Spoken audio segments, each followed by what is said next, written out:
Yep. Right, good morning, everybody. I hope that you're going to enjoy this. It's not a lecture; it's like a series of lectures that we're going to go right through until midnight. Not our time, thank goodness, but Australian time.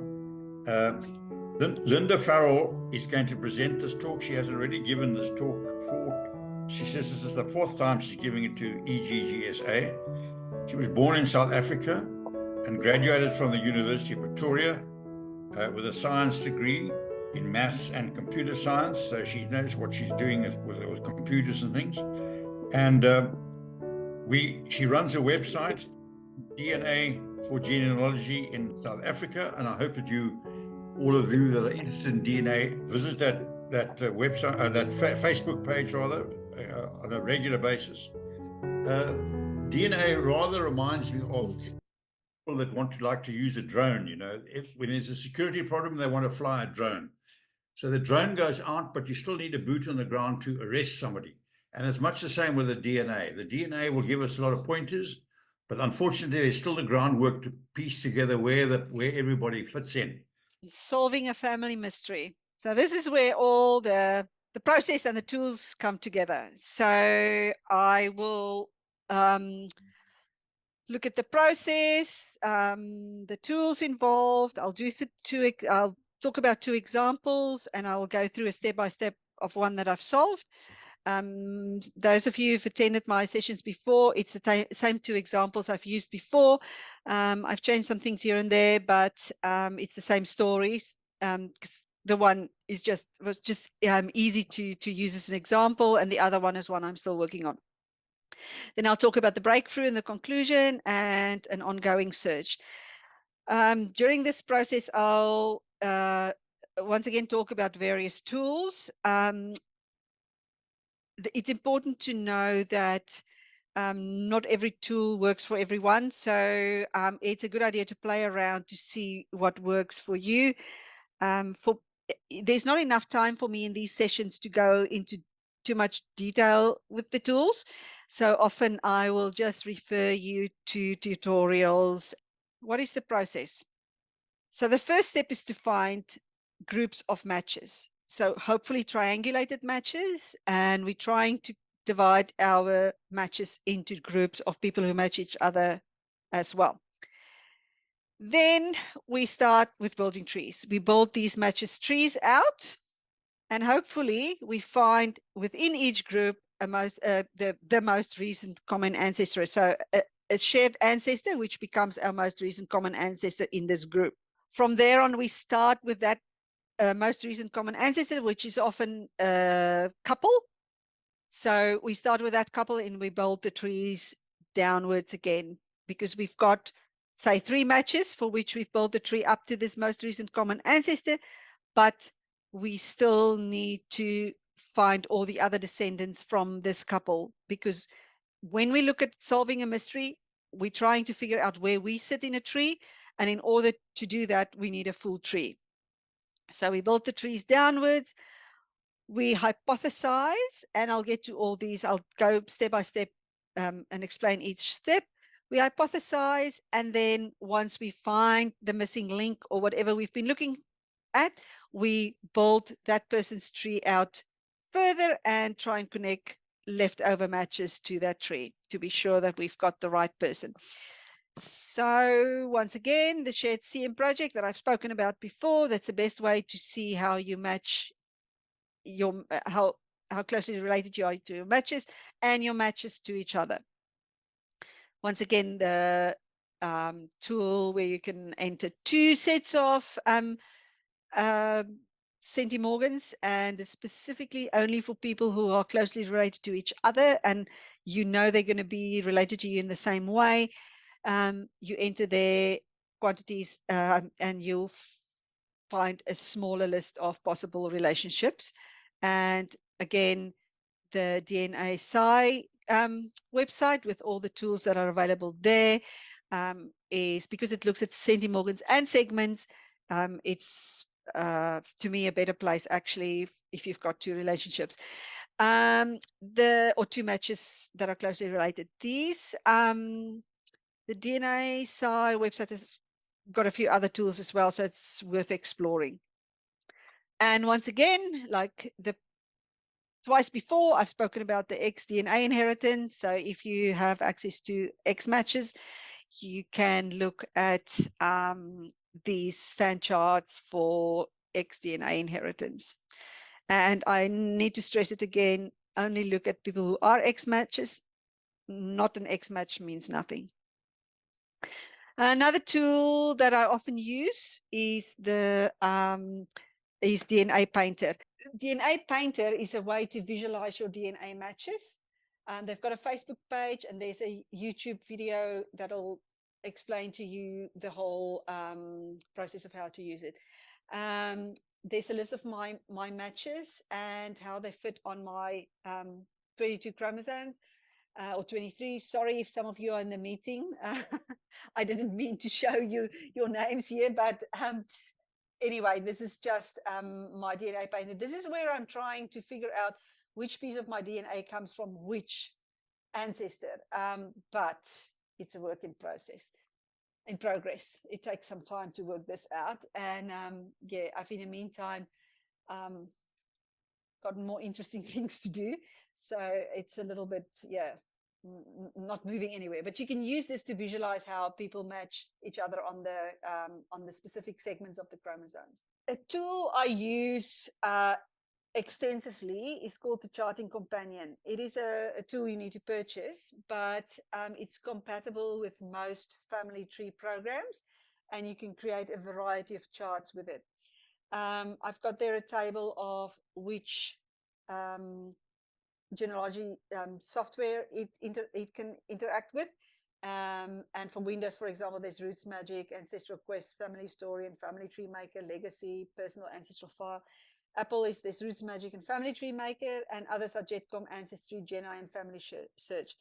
So I personally use Roots Magic. So my experience lies in the working of Roots Magic and Charting Companion together.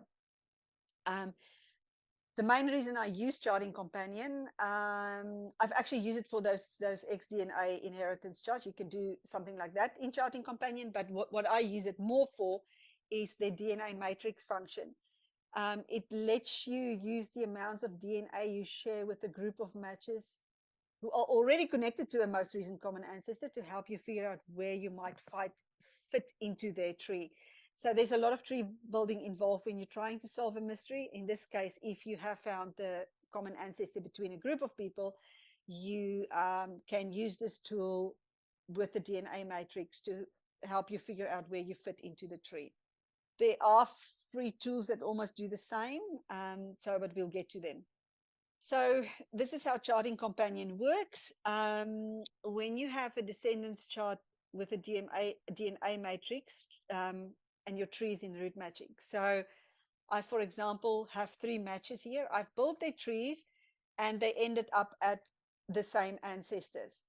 So I would ideally want to see if I've got this, the red, the ancestors, the furthest back that they, or the most recent common ancestors they share, the 3 matches. I want to see how do I fit in this tree, because I've got an unknown, for example, biological father. I want to see how do I fit in this tree. So what you do is you set up a matrix in a spreadsheet where you list what you share with each of those 3 matches, 1, 2, and 3, and how much they share with each other. So it's like a matrix set up between everyone that you're trying to fit into this tree. So you have to have people who you know who their shared ancestor is, and you set up this matrix. What happens next is, in my case, I use Roots Magic. So any of the software you use, you open your tree file in Charting Companion, you assign the matrix that you've set up, the DNA matrix, you assign that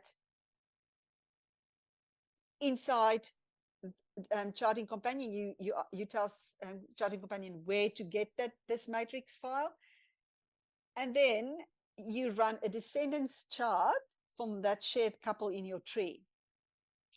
It then shows you visually how these matches, so I've got 7 matches here, match 1, 2, 3, 4, 5, 6, 7, that all connect to that same top ancestors.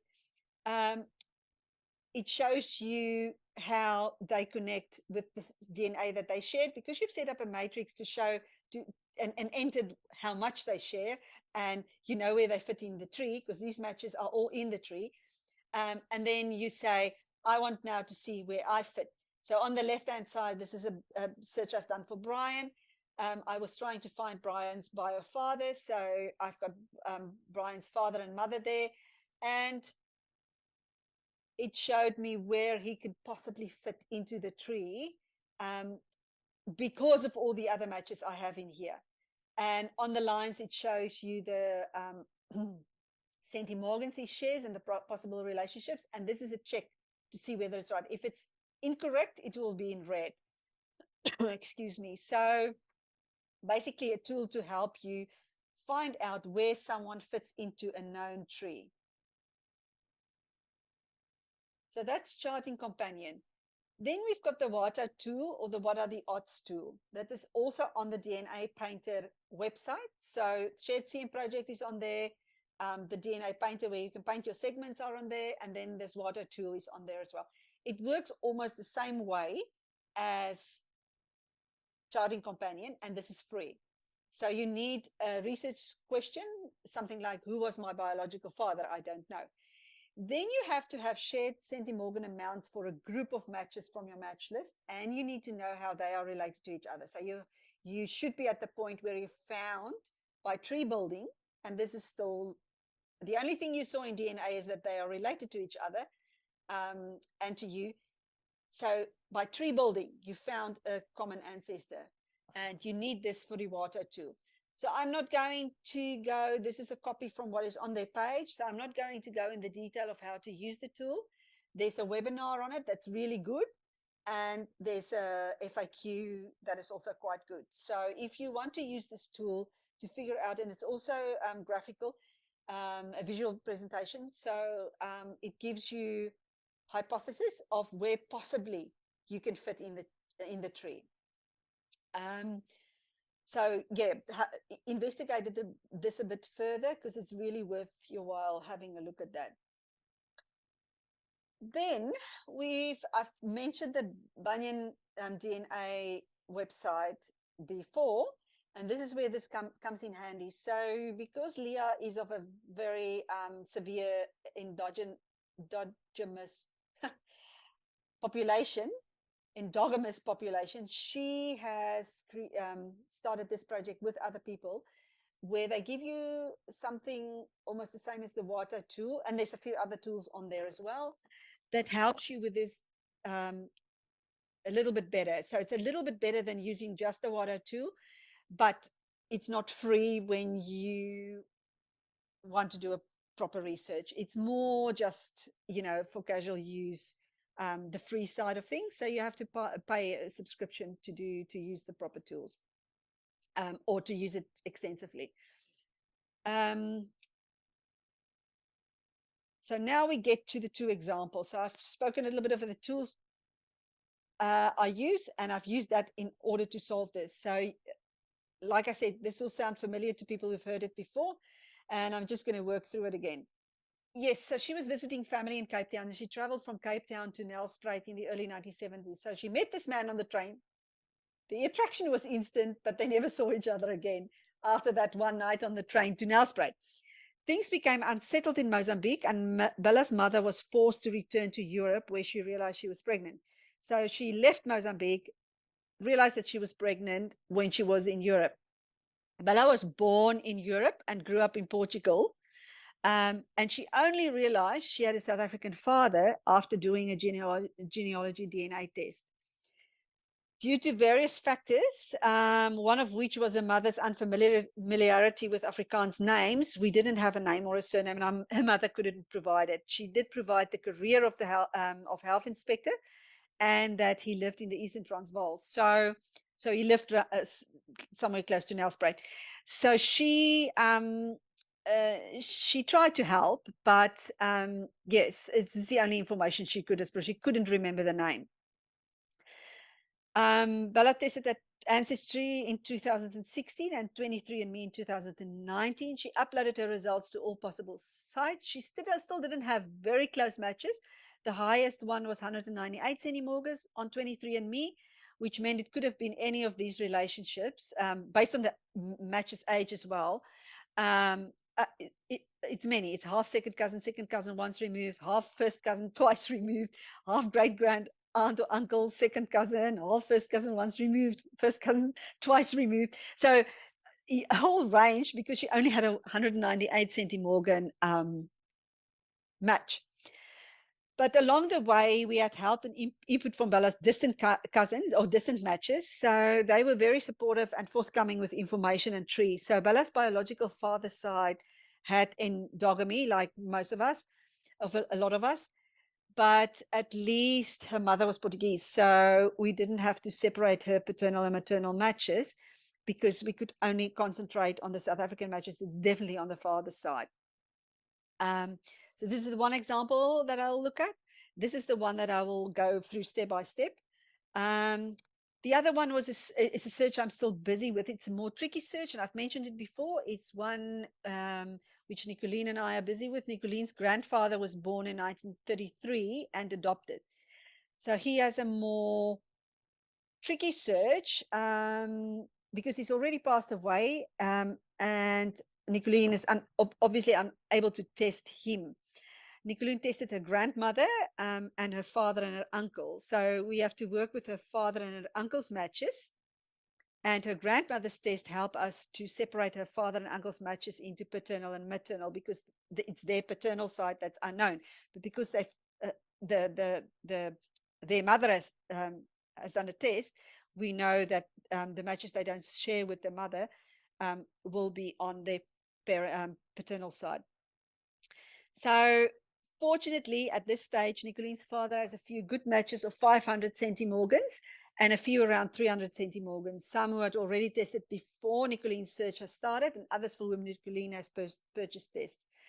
Nicoline also has little bits of extra information, but no adoption papers, and she's so far been unsuccessful in obtaining her grandfather's original birth certificate through Home Affairs. Nothing. We haven't been able to find any paper documentation. Nicoline's search involves once again the endogamous South African population, and she's looking for both her grandfather's or her grandfather, both of his biological parents. So she doesn't know who the mother or the father is. The adoptive parents always told him that he was adopted, but they didn't know it was a closed adoption. So they did. So the mother did give her a surname, and we are in that tree, in that surname.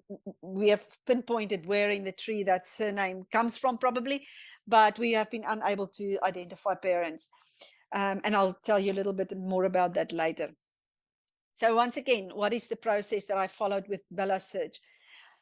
I tried to find triangulated groups of matches so that we have groups to start off with. And because, once again, only her father was South African, we knew that all these South African matches is definitely on this biological parent we're searching for. It's definitely on that side. Sorry. Yes, so we started by looking at finding triangulated matches. So the first step was looking at in common, but also making sure that they are triangulated. And this is more important when you search for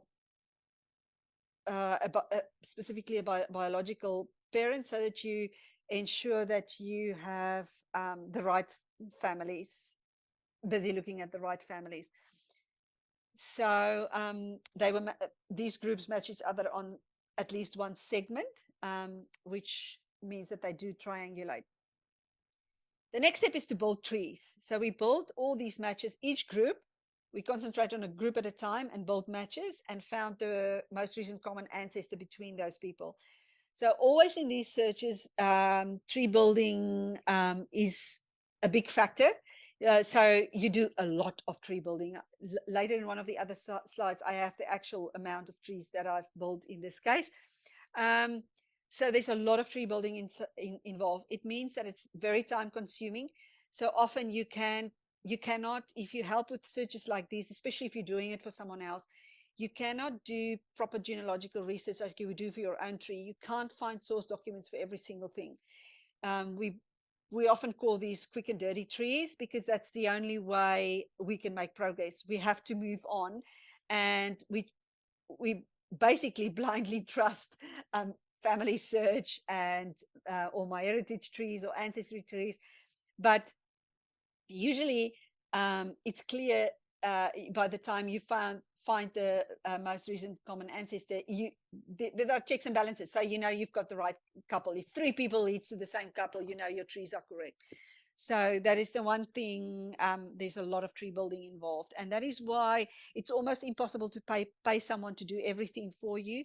It is just too expensive, and often most of us, like me and Anna Marie, we work full time, so we don't really have the time to spend um, a lot of time, personally on every single step. So it does help if you've got someone who can build trees on their own, and you can help them on the path, and you can work together. It's very hard to work on your own and build all the trees by yourself.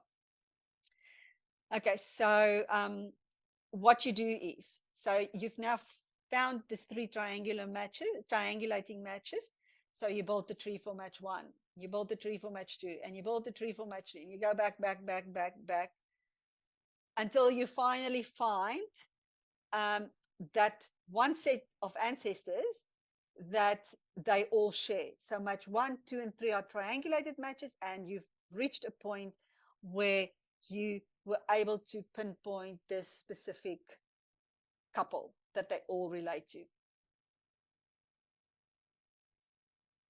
Then you look at that couple and you start to build trees downwards.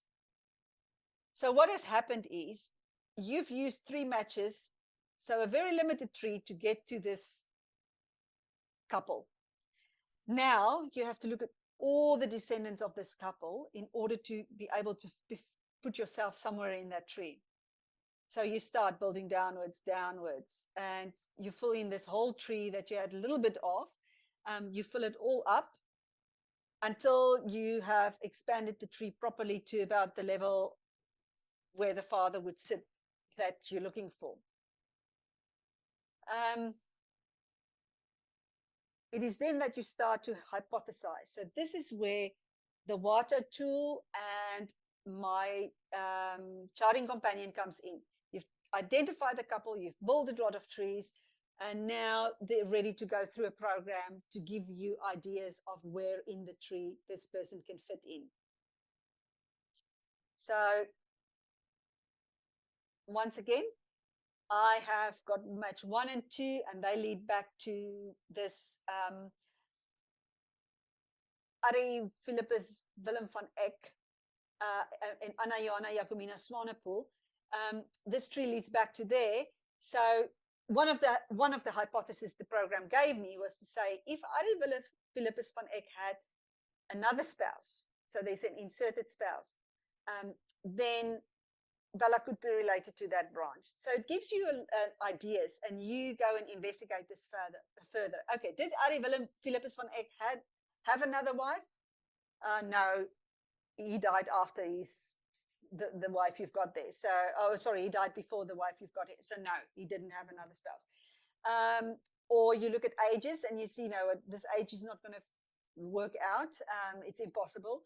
So the hypotheses are there for you to further investigate and find out what works best. With the WATO tool, you even get weights assigned to these, which one is more probable. So yes, you can use the WATO tool for that as well. So to this point, now you have the hypothesis and you have to investigate, and hopefully it will lead you in some or other way to the real parent, the biological parent. So the way we solved this one was, I've done all those steps. I've built trees of matches. I found most recent common ancestors. This led me to great-great-grandparents of Bella. So the matches we had led to great-great-grandparents, and I realized she must be related to, in some or other way, to this couple. Then we start to build the trees downwards. We check ages of descendants in the tree. We check places descendants lived. We check careers of male in the tree as we came down in the tree. We tested extra people. So I've, in my first session, said that you might be asked to test. If someone contacts you and says, listen, I'm trying to work out if I belong in this branch on the tree or not, you might be asked to do a test. And usually someone will pay for this. So we've tested extra people to include or exclude branches, and we found common ancestors and built trees down for other groups of matches. So we had 3 groups, so not only 1 group, but 3 groups that we built down. So we also built trees for health inspectors. I built trees for health inspectors in the Eastern Transvaal to see if that leads to anything. So I'll show you now what was the breakthrough.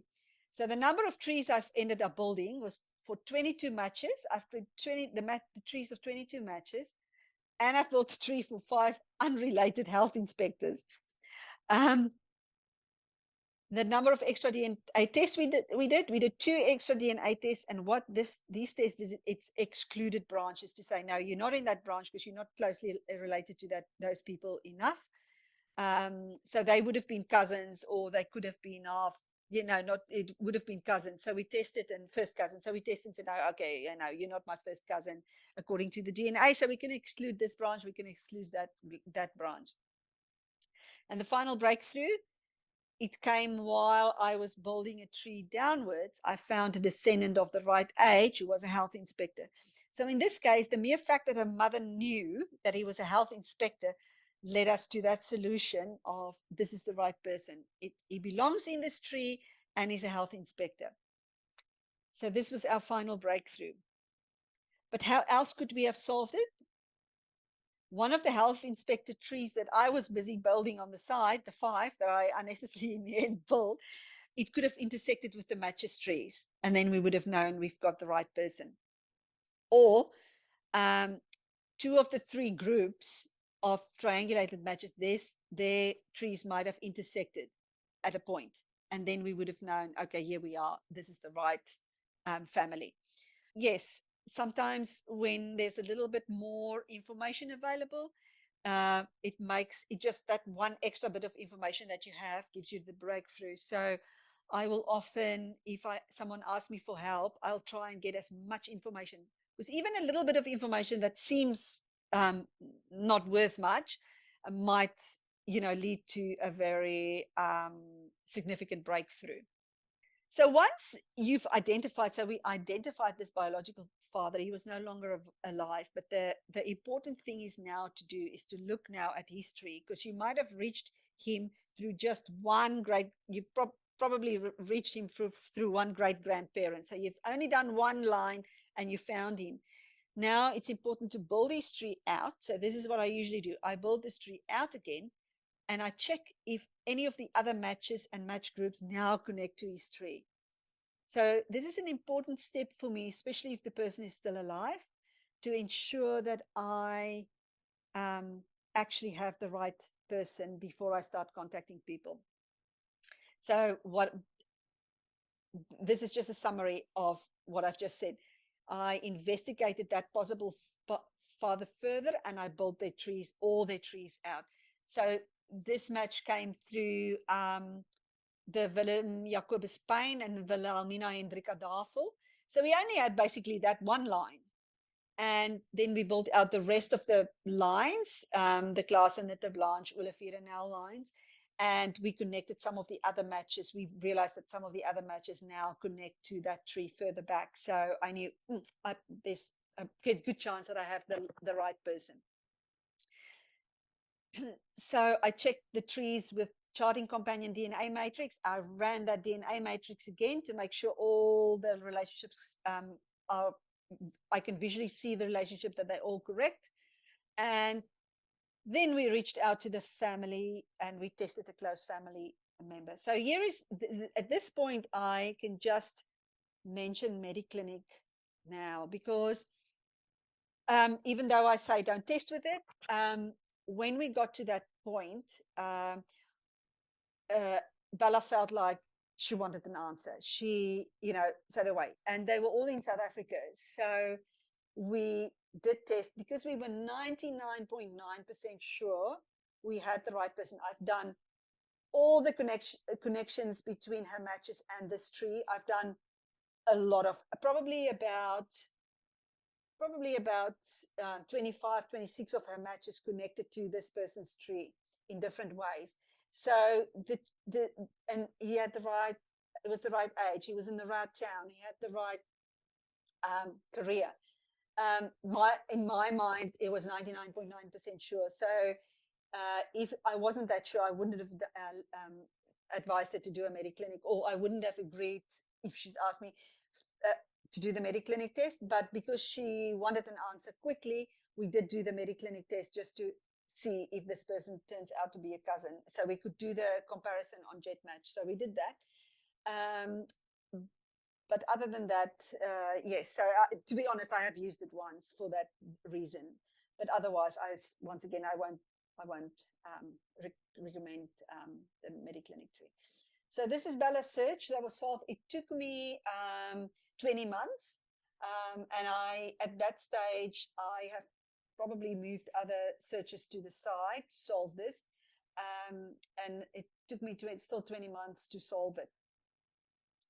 But yes, that was that one. Now, Nicoline's grandfather that was adopted, that we are trying to find his biological parents. So Nicoline has been able to identify what now looks like the grandparents of her grandfather, but not any parent yet. So all the big matches are descendants of this one couple. And none of the known children of the identified couple fits as a parent for the following reasons. They were too young in 1933, or their descendants destined and on close enough matches. So there's something amiss there. We can't find that specific parent.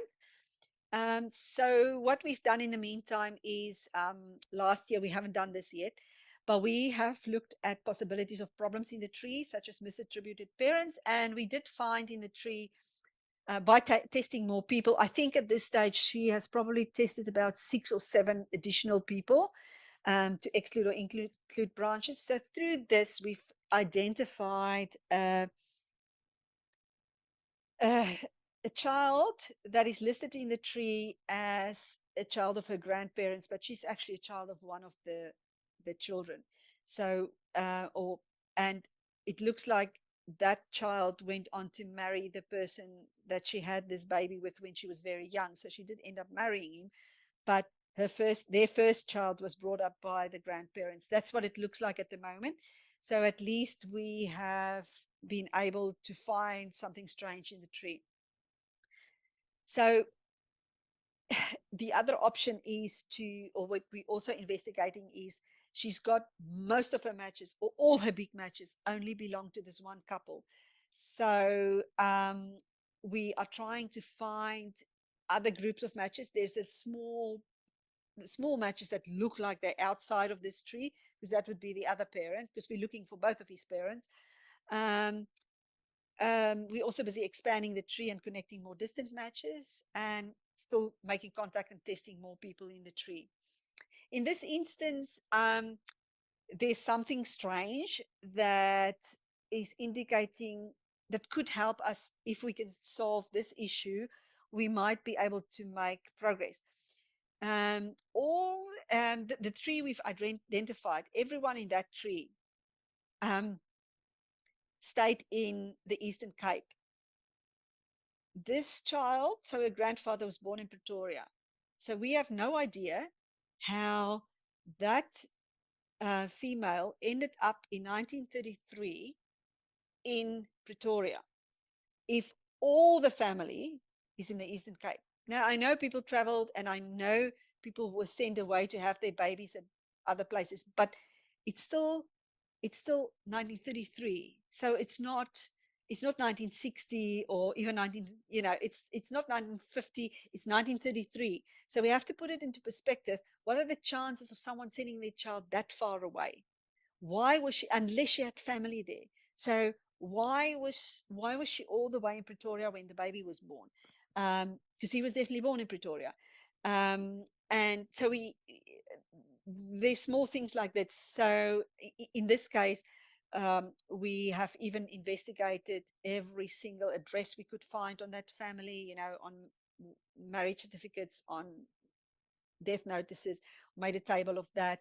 We are busy looking at, the movements of the family, but um, some of the family a little bit further out were in the army, and they were in Pretoria. What was it called those days? Voortrekkerhoogte now. No, it slipped my mind. Anyway, they were there later or earlier, but it's not directly her brothers or her sisters. It might be that she went to stay with her aunt or an uncle. Um, I feel like something small like that, um, just figuring out how on earth did this person end up giving birth in Pretoria, could lead us to a solution. But so we're still working on it, and it's still a work in progress. So I've made progress. I've had a busy year family wise this year, so the last year. So hopefully things are starting to settle down now, and we might together make a little bit more progress. But that is it for this session and all of our sessions. So I'll just stop sharing. Linda, we seem to have exhausted all the questions, so that all remains is for me to thank you for this, for giving up your time and for the most interesting presentation that you've made.